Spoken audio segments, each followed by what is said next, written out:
මේ ගෙදර හිටියේ මමයි රුවන්ගේ අයියාගේ බිරිඳ. ඒ කියන්නේ මගේ එකම නෑනා. ෂෙහාර අක්කා විතරයි. රුවන්ගේ අයියා සුරේෂ් රටේ ඉන්න නිසා අවුරුද්දේ වැඩි කාලයක් ෂෙහාර අක්කා ගත කළේ තනිවම. එයාට වයස අවුරුදු 27ක් විතර ඇති. ඒත් එයාගේ රූපෙ දැක්කම ඕනෑම කෙනෙක්ට හිතෙන්නේ එයා තම පාසල් යන වයසේ කෙල්ලෙක් කියලා. එයාගේ පිරුණු සිරුර, හංසෙක් වගේ දිග බෙල්ල, දිලිසෙන ලොකු ඇස් දෙක. ඇත්තටම මම ගැහණියක් වෙලා ඉඳගෙනත් සමහර වෙලාවට එයා දිහා බලාගෙන ඉන්නව මටම අමතක වෙනවා. හවස් වෙද්දි මහ වැස්සක් කඩාගෙන වැටෙන්න පටන් ගත්තා. වහලෙට වැටෙන වැහි බින්දු සද්දේ හරියට යුද්ධයක් වගේ. මම පහළ සාලෙට වෙලා පොතක් කියව හිටියා. ඒත් මගේ හිත තිබුණේ පොතේ නෙවෙයි.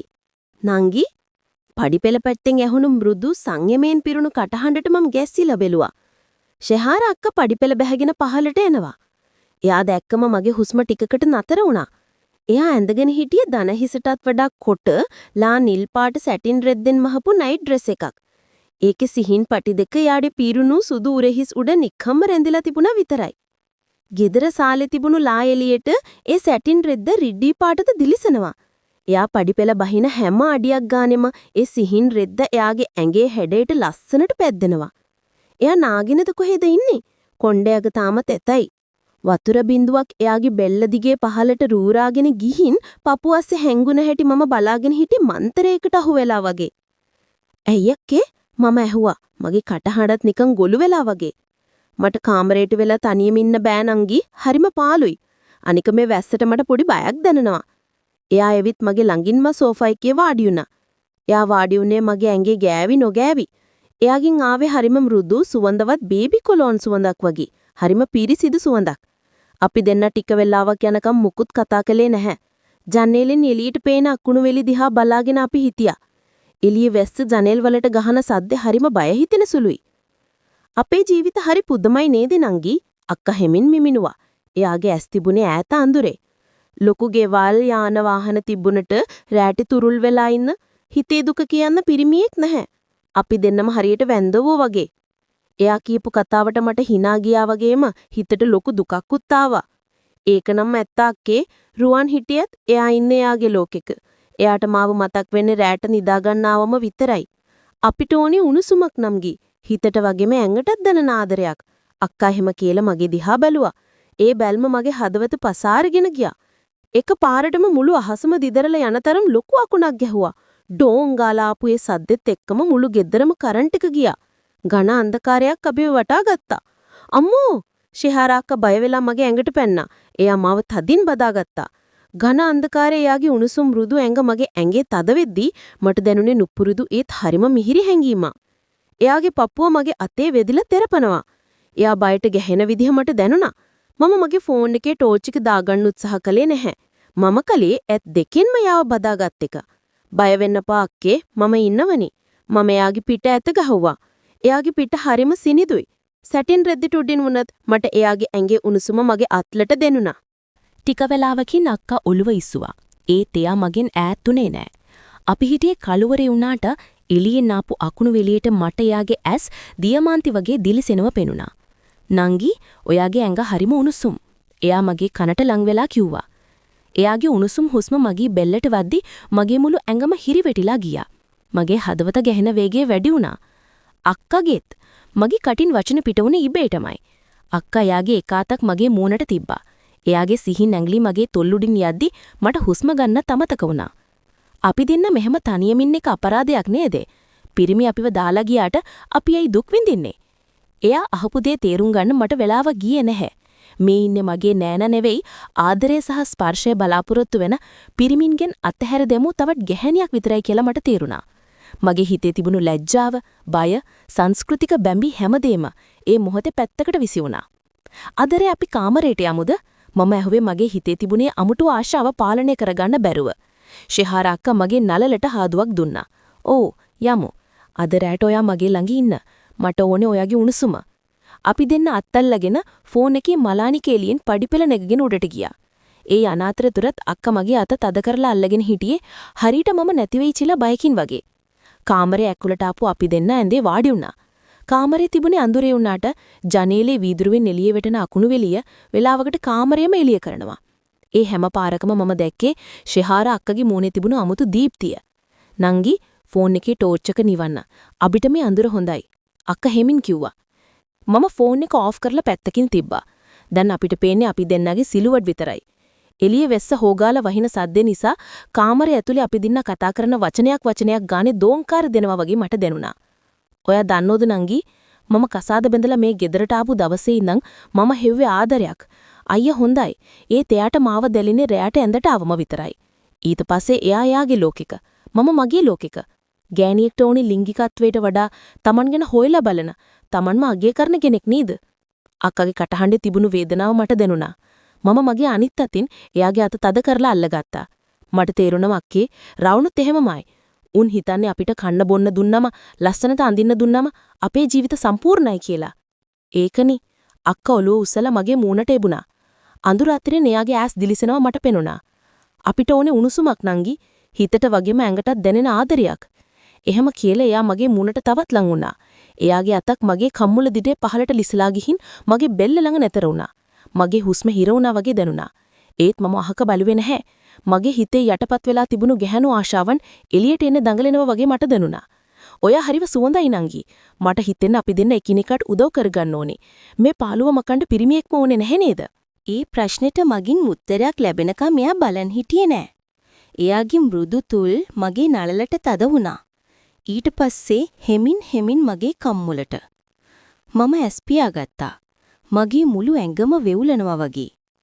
මේ මගේ නෑනා නේද කියන සිතුවිලි මගේ ඔළුවට ආවත් එයාගේ ස්පර්ශයෙන් ලැබුණු සැනසීම ඊට වඩා ලොකු වුණා. අපි දෙන්න හෙමින් ඇඳේ දිගා වුණා. එයාගේ සැටන් නයිට් ඩ්‍රෙස් එකේ ලිස්සන ගතියත් මගේ ඇඟේ උණුසුමත් එකට එක්ුණා. එයා මාව තදින් බදාගත්තා. මමත් මගේ අත් දෙක එයාගේ ඉනවටි යවුවා. එයාගේ ඇඟ මල් පෙත්තක් වගේ මෘදුයි. එළිය අකුණු ගහද්දී අපි තවත් තදින් බදාගත්තා. ඒ විලාවේ අපේ හිතවල තිබුණේ රාගයට වඩා ලොකු බැඳීමක්. කාත් කවුරුත් නැති ලෝකෙක තනිවුණු ගැහැණු දෙන්නෙක් එකිනෙකාගේ හුස්ම පොදෙන් ජීවත් වෙනවා වගේ හැඟීමක්. ශිහාර අක්කාගේ අත් මගේ පිටපුරා යන විදිහ, එයාගේ හුස්ම මගේ බෙල්ලට වැටෙන විදිහ මාව වෙනම ලෝකයකට අරගෙන ගියා. පිරිමියෙක්ගෙන් කවදාවත් නොලබුණු සියුම් ඉවසිලිවන්ත ආදරයක් මම එයාගෙන් වින්දා. පය ගාණක් ගෙවිලා ගියා. වැස්ස ටික අඩු වුණා. අපි දෙන්න එකම පොරවනේ යට එකිනෙකාගේ තුරුලේ ගුලි වෙලා හිටියා. හෙට උදේට මම ඇහුවේ හිතේ පොඩි බයකින්. අක්කා මගේ නිකටෙන් වල්ලලා මගේ මූණ එයාගේ පැත්තට හරවා ගත්තා. හෙට ගැන හෙට හිතමු. අද රෑ අපි අපේ. පහවදා උදේ ඉරේලියේ කාමරයට වැටෙද්දි මම ඇහැරුණා. මම ඇස්සැරලා බලද්දි දැක්කේ ශිහාර අක්කා තාමත් සුවනින්දේ ඉන්න හැටි. එයාගේ මූණේ තිබුණේ පුදුම සැනසීමක්. මම හෙමින් අක්කාගේ අත අයින් කරලා ඇඳෙන් බහින්න හදද්දිම අක්කා ඇස්සැරියා. එයා මගේ දිහා බලලා ලාවට hina වුණා. ඒ hinaවේ තිබුණේ ලැජ්ජාවක් නෙවෙයි, අපි දෙන්න අතර විතරක් තියෙන රහසක් ගැන මතකයක්. එදා දවල් වෙද්දි මමයි අක්කයි ගෙදර වැඩ කරේ හරියට අලුත් යාළුවෝ දෙන්නෙක් වගේ. අපි වචන වලින් නොකියුවට අපි දෙන්න අතර බැල්මෙන් ලොකු හුවමාරුවක් වුණා. හවස 4 වෙද්දි රුවන් මගේ මහත්තයා ගෙදර ආවා. වාහනේ හෝන් සද්දේ ඇහෙද්දිම මගේ හිතේ පොඩි ගැස්මක් ඇති වුණා. ඊයේ රෑ ශිහාර අක්කයි මායි අතරේ තිබුණ ඒ නිස්කලංක මෘදු ලෝකේ එකපාරටම බිඳිලා ගියා වගේ මට දැනුණා. රුවන් ගෙට ගොඩ වුණේම ලොකු සද්දයක් දාගෙන. අම්මෝ පුදුම ට්‍රැෆික් එකක් නේ තිබුණේ. එයා බෑග් එක සෝෆා එකට විසිකලා ටයි එක බුරුල් කරගත්තා. මම වතුර වීදුරුවක් අරගෙන එයා ළඟට ගියා. බොන්න රුවන්. රුවන් එක හුස්මට වතුර වීදුරුව බීගෙන ගියා. එයා මගේ දිහා බැලුවේ සාමාන්‍ය විදිහට. එයාට තේරුන්නේ මගේ ඇස්වල තිබුණ වෙනස. එයා දන්නේ නැහැ මේ ගෙදර බිත්ති අතර ඊයරේ මොනතරම් සියුම් හැංගීම් හුවමාරු වුණාද කියලා. ඒ වෙලාවෙම ශිහාර අක්කා කුස්සියේ ඉඳන් සාලෙට ආවා. එයා ඇඳගෙන හිටියේ ලා පාට ගවුමක්. එයාගේ කොණ්ඩ උඩට කැල්ල බැඳලා තිබුණා. එයා රුවන් දැක්කම hina වුණා. "හා මල්ලි ආවද? මහන්සි ඇතිනේ?" අක්කා ඇහුවා. "ඔව් අක්කේ, හොඳටම මහන්සි." රුවන් කිව්වා. මම බලාගෙන හිටියේ අක්කා දිහා. එයා රුවන් එක්ක කතා කරේ හරිම සාමාන්‍ය විදිහට. ඒත් රුවන් අහක බලන වෙලාවට එයා මගේ දිහා බලලා පොඩි හිනාවක් දැම්මා. ඒ හිනාවේ තිබුණේ අපි දෙන්නගේ රහස තාමත් එහෙමමයි කියන පණිවිඩයක්. රෑ කෑම වෙලාව හරිම අමුතු විදියට ගෙවිලා ගියේ. රුවන් දිගටම කියුවේ එයාගේ බිස්නස් වැඩ ගැන. එයාට ඕන උනේ එයාගේ දවස ගැන විස්තර කියන්න. මමයි අක්කයි දෙන්නම ඔව් කිය අහගෙන හිටියා. අපි කෑම මේසෙ වාඩි වෙලා ඉද්දි මම දැක්ක අක්කා වතුර ජොග් එක මගේ පැත්තට පාස් කරනවා. මම ඒක ගන්න අත දික් කළා. අපේ අත් එකිනෙක ගැටුණා. ඒ පොඩි ස්පර්ශයත් මාව ගැස්සුවා. අක්කා යාගේ ඇඟිලි වලින් මගේ අත යන්තම් තද කළා. ඒ තත්පරයට මගේ මුළු ඇඟම රත් වෙලා ගියා. රුවන් මේසේ අනිත් පෙක්ක ඉඳගෙන බත් කන ගමන් මොනවා හරි කියවනවා. එයාට මේසේ යටින් සිද්ධ වෙන මේ සියුම් ගනුදෙනුව ගැන කිසිම වැටහීමක් නැහැ. මට දැනුනේ අපි ලොකු වරදක් කරනවා වගේ නෙවෙයි. අපි රුවන් නොදන්න වෙනම භාෂාවකින් කතා කරනවා වගේ. කාලා ඉවර වෙලා රුවන් කාමරයට ගියා. මම ඉක්මනට නිදා ගන්නවා. හෙට උදේම යන්න තියෙනවා. එයා කිව්වා. මම කුස්සියට ගියේ පිගන් ටික හොදන්න. විනාඩි 5කට පස්සේ මට දැනුණා කවුරු හරි කුස්සියට එනවා. මම හැරිලා බැලුවා. ෂෙහරට්ටා. එයා දොර ළඟට ඇවිත් බිත්තියට හේතු වුණා. එයාගේ මූණේ තිබුණේ අහිංසක, ඒ වගේම දඟකාර හිනාවක්. රුවන් නිදිද? එයා හෙමින් ඇහුවා. ඔව් අක්කේ, මහන්සිලු මම කිව්වා. අක්ක මගේ ළඟටම ආවා. සිංගෙගේ වතුර කරාමේ ඇරලා තිබුණු නිසා වතුර වෙටෙන සද්ද අපේ කතාබහ අනිත් අයට ඇහෙන්න එක වෙලක්කුවා. ඔයටද පාළු හිතෙයිද? අක්කා ඇහුවේ මගේ කනට ලං වෙලා. මගේ අතේ තිබුණු පිගාන ලිස්සලා යන්න ගියා. මම ඉක්මනට ඒක අල්ලගත්තා. ඇයි අක්කේ එහෙම ආන්නේ? නෑ, ඊයේ රෑ වගේ නෙවෙයි නේද? අද ඔයගේ අයිතිකාරය ඇවිල්ලා. අක්කගේ කටහඬේ පොඩි ඉරිසියාවක් වගේ දෙයක් මට දෙනුණා. මම අක්ක දිහා කෙලින් බැලුවා. අයිතිකාරයෝ හිටියට වැඩක් නෑ අක්කේ. හිත සනසන්න බැරි නම් රුවන් හිටියට මගේ හිත තියෙන්නේ වෙන තැනක. ඒ වචන ටික කියද්දි අක්කගේ ඒස් දිලිසුණා. එයා වටපිට බලලා කවුරුත් නෑ කියලා තහවුරු කරගෙන ඉක්මනට මගේ කම්මුල මිරිකුවා. බය වෙන්න එපා. රුවන් හිට යනවනිද වැඩට? එතකොට මේ ගෙදර ආයෙත් අපේ. එයා රහසින් කිව්වා. පහුදා දවල් රුවන් වැඩට ගියාට පස්සේ ගෙදර ආයෙත් පාළු වුණා. හැබැයි පාළුව මට දැන් දැනුනේ නිදහසක් විදියට. මම දැක්ක අක්කා වත්ත පහල මල් පැලවලට වතුර දානවා. මම එයා ළඟට ගියා. එදා එයා ඇඳගෙන හිටියේ ගෙදරට අඳින සාමාන්‍ය චීත්ත ගවුමක්. ඒත් ඒකිනුත් එයාගේ ඇඟේ හැඩය ලස්සනට පේනවා. අක්කි මම කටා කළා. අක්කා හැරිලා බැලුවා. ආ නංගි එන්න. බලන්න මේ රෝස ගහේ අලුත් මල් පිපිලා. මම එයා ළඟට ගිහින් රෝස මල දිහා බැලුවා. ලස්සනයි. මල් විතරක් ලස්සන වෙලා වැඩක් නෑ නංගි. ඒවා බලන්න කෙනෙක් නැත්තම්. අක්කා කිව්වේ වෙන අර්ථයකින්. සුරේෂය කතා කළාද?